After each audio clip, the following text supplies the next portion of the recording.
அனைவருக்கும் வணக்கம். நாம் இன்னைக்கு டிஎன்பிஎஸ்சி பொதுத்தமிழ் அதில் உள்ள முக்கியமான ஒரு பகுதியை தான் பார்க்க போகிறோம். அதில் 6ஆம் வகுப்பு 2ஆம் பருவத்தில் உள்ள செய்யுள் பகுதியில் உள்ள ஆசாரக்கோவை, இது நமக்கு சிலபஸில் உள்ள பகுதி. அதில் வந்து அறநூல்கள் தந்திருக்காங்க. இந்த ஆசாரக்கோவை வந்து அறநூல்கள் பகுதியில் உள்ளது தான். அதனால் இந்த பகுதியை பார்ப்போம். முதல்ல நுழைமுன் பகுதி. நல்லொழுக்கமே மனிதர்களை உருவாக்கும். நாம் ஒழுக்க நெறிகளை அறிந்தால்தான் அவற்றை பின்பற்றி நல்வாழ்வு வாழ முடியும். இந்த நோக்கத்திற்காகவே நம் முன்னோர்கள் அறநூல்களை படைத்தனர். நாம் பின்பற்ற வேண்டிய நற்பண்புகளை அறநூல்கள் விளக்குகின்றன. அவற்றை அறிவோம் வாருங்கள். இந்த பாடலை வாசிப்போம். நன்றி அறிதல், பொறையுடைமை, இன்சொல்லோடு இன்னாத எவ்வுயிர்க்கும் செய்யாமை, கல்வியோடு ஒப்புரவு ஆற்ற அறிதல், அறிவுடைமை, நல்லினத்தாரோடு நட்டல், இவை 8ம் சொல்லிய ஆசார வித்து. ஆசாரக்கோவைன்னு சொல்லக்கூடிய நூலுக்கு ஆசிரியர் பெருவாயின் முள்ளியார். இது கேட்கலாம். சொல்லும் பொருளும் பார்ப்போம். நன்றி அறிதல், பிறர் செய்த உதவியை மறவாமை, ஒப்புரவு, எல்லோரையும் சமமாக பேணுதல், நட்டல், நட்பு கொள்ளுதல். இப்போ பாடல் அடிகளுக்கு உள்ள பொருள் பார்ப்போம். நன்றி அறிதல், பொறையுடைமை, இன்சொல்லோடு. நன்றி அறிதல் அடுத்தவங்க செய்த உதவியை நன்றியை மறக்காமல் இருக்கக்கூடியது. பொறையுடைமைனா பொறுத்து கொள்ளுதல். இன்சொல் எல்லாற்றையும் இனிமையான சொற்களை பேசக்கூடியது. நன்றி அறிதல், பொறையுடைமை, இன்சொல்லோடு.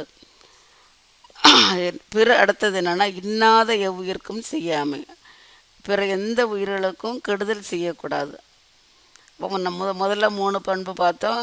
அடுத்தவங்க செய்த நன்றியை மறக்கக்கூடாது, அடுத்தவங்க சொல்லக்கூடியதை பொறுத்து கொள்ளணும், அடுத்தவங்களோட இன்சொல் பேசணும். அடுத்தது என்னென்னா இன்னாத எவ்வுயிர்க்கும் செய்யாமல், அடுத்த எல்லா பிற உயிர்களுக்கு எந்த விதமான தீமைகள், இன்னாதன்னா கெடுதல் தரக்கூடிய செயல்கள், இன்னாத எவ்வுயிர்க்கும் செய்யாமை. அடுத்தது கல்வி, நல்ல கல்வி கற்றுக்கணும். ஒப்புரவு ஆற்ற அறிதல், ஒப்புரவுன்னா என்னென்னா எல்லாரையும் சமமாக நல்ல பணக்காரன் பாவம் ஏழை செல்வர் எல்லாத்தையும் சரிசமமாக நினைக்கணும். ஒப்புரவு ஆற்ற அறிதல். அறிவுடைமை, அறிவுடையவர்களாக இருத்தல். நல்லினத்தாரோடு நட்டல், நல்லவங்களோட மட்டும், நல்ல நண்பர்களோட நல்லவங்களோட மட்டும் நட்டல். நட்டல்னா நட்பு கொள்ளுதல். இவை 8ம், இந்த 8ம் சொல்லிய ஆசார வித்து அப்படின்னு சொல்லியிருக்காங்க. அப்போ பாட்டுக்கு பொருளை பார்ப்போம். பிறர் செய்த உதவியை மறக்காதிருத்தல், பிறர் செய்யும் தீமைகளை பொறுத்து கொள்ளுதல், இனிய சொற்களை பேசுதல், எவ்வுயிர்க்கும் துன்பம் செய்யாதிருத்தல், கல்வியறிவு பெறுதல், எல்லோரையும் சமமாக பேணுதல், அறிவுடையவராய் இருத்தல், நற்பண்பு உடையவர்களோடு நட்பு கொள்ளுதல் ஆகிய 8ம் நல்லொழுக்கத்தை விதைக்கும் விதைகளாகும். இதெல்லாம் நல்ல ஒழுக்கத்தை விதைக்கக்கூடிய விதைகள். இதெல்லாம் சின்ன வயசுலேயே இது இருந்துச்சுன்னா வருங்காலத்தில் ஒரு நல்ல சான்றவனாக வரலாம். அதுதான் ஆசிரியர் சொல்லியிருக்கார். அப்போ இந்த பாட்டில் இதில் எதுகை இருக்குது. முதல் அடியிலையும் 2ஆம் அடியிலையும் நன்றி இன்னாத, அதில் 2வது எழுத்து 1 போல் வந்திருக்கு, எதுகை இருக்குது.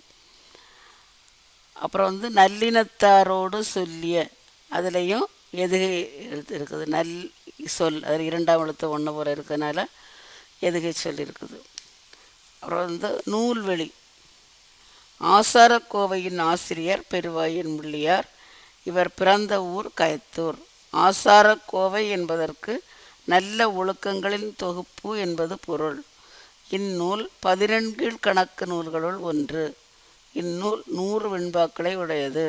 இந்த நூல்வெளியிலிருந்தே 3 கேள்வி கேட்கலாம். முதல்ல ஆசாரக்கோவையின் ஆசிரியர் அது கேட்கலாம். அப்புறம் ஆசாரக்கோவை என்பதற்கு பொருள் நல்ல ஒழுக்கங்களின் தொகுப்பு. அப்புறம் வந்து 14 கணக்கு நூல்களுள் ஒன்று, 14 கணக்கு நூல்களில் ஒன்றுன்னு சொல்லிட்டு அதில் எதிர் சைடில் இந்த வேறு ஏதாவது 2 நூல்களையும் தந்து இதையும் தந்திருப்பாங்க ஆசாரக்கோவை. அப்போ நமக்கு சரியான உடைய ஆசாரக்கோவை. அப்புறம் இதில் எத்தனை வெண்பாக்களை உடையதுன்னா 100 வெண்பாக்களை உடையது. நன்றி. டிஎன்பிஎஸ்சி தொடர்பான அனைத்து வீடியோக்களும் பிளேலிஸ்ட்டில் இருக்குது, பார்த்து பயனடையுங்கள். வீடியோ பிடிச்சிருந்தா சேனலுக்கு சப்போர்ட் பண்ணுங்கள். நன்றி.